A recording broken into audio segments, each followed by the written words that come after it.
Hey everyone, Devin here with Ground Force Metal Detecting. This video is going to be about the XP DEUS 2 metal detector and YouTube custom programs. There's all kinds of, YouTubers out there creating their own custom programs with fancy names. And, I see lots of people on Facebook groups, asking, what's the best custom program? I just got my metal detector. What program should I put in it for, a park with trash? What program should I use? What custom program can I use for a field with, where I'm looking for old relics?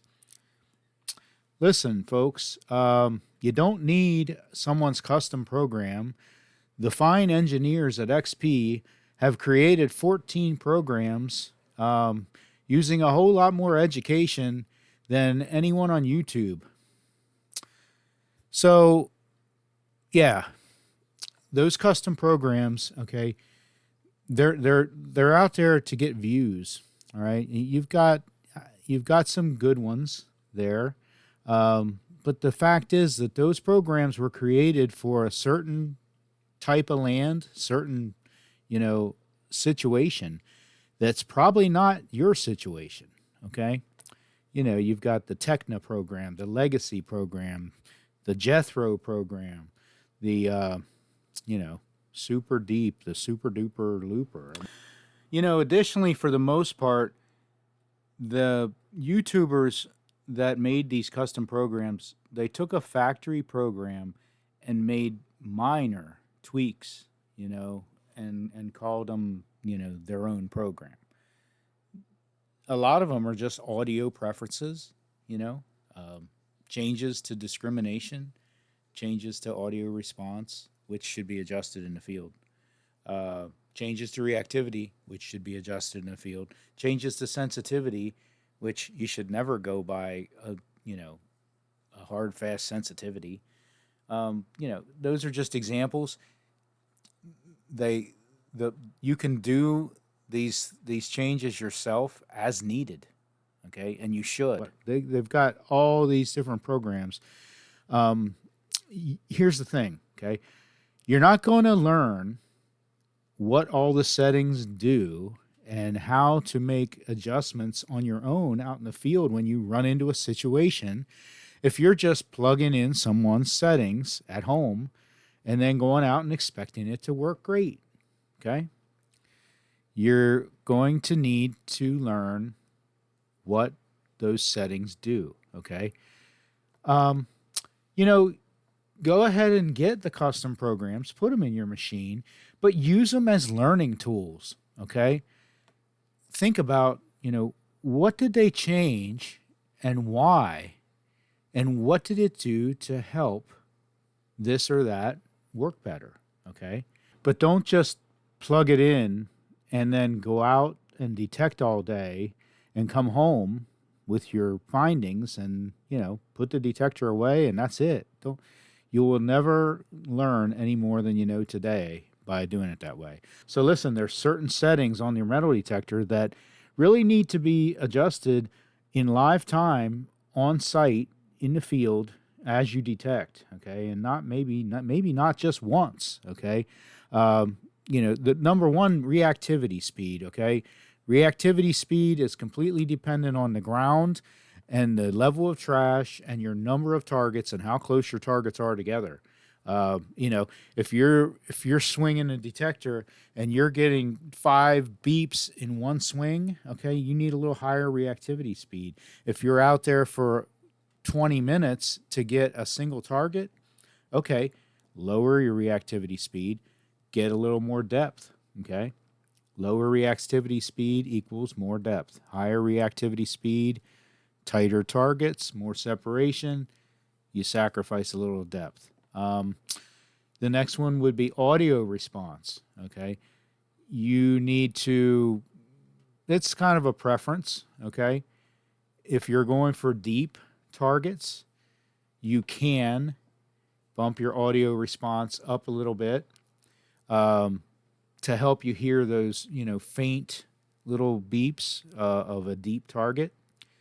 If you're in a park, say, or a tot lot where you're not really digging deep, you don't need to use audio response then, okay? If you're not going for a deep target, there's no reason for audio response. You need to know how to ground balance a machine. You don't always have to do this, but ground balancing will help just stabilize your machine. Okay, stabilize the detector, and it'll help with noise. Sensitivity, that's like the most obvious one that everybody always goes for.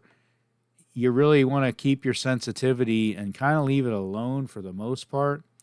The factory programs have pretty decent sensitivity.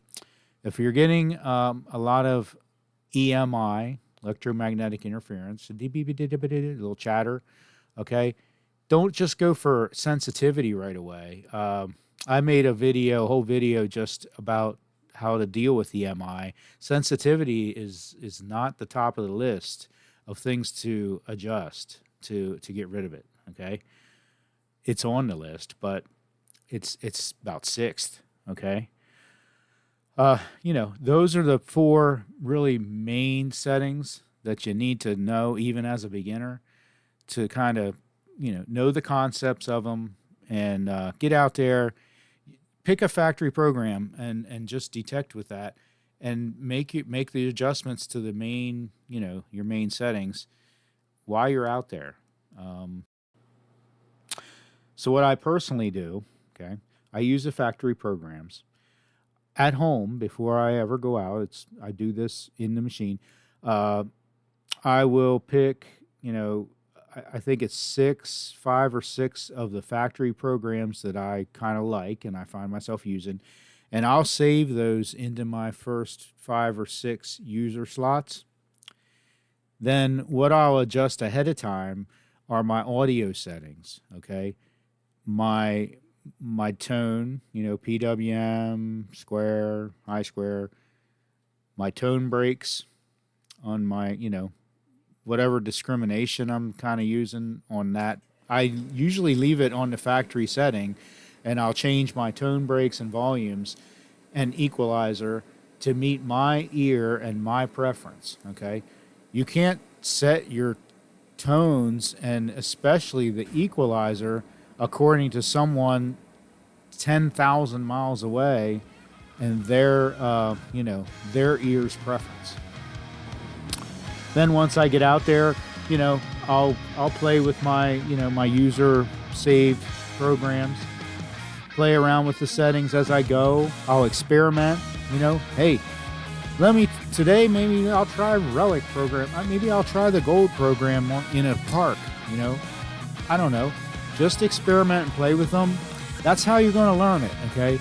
Experiment and play with your settings, play with your different programs.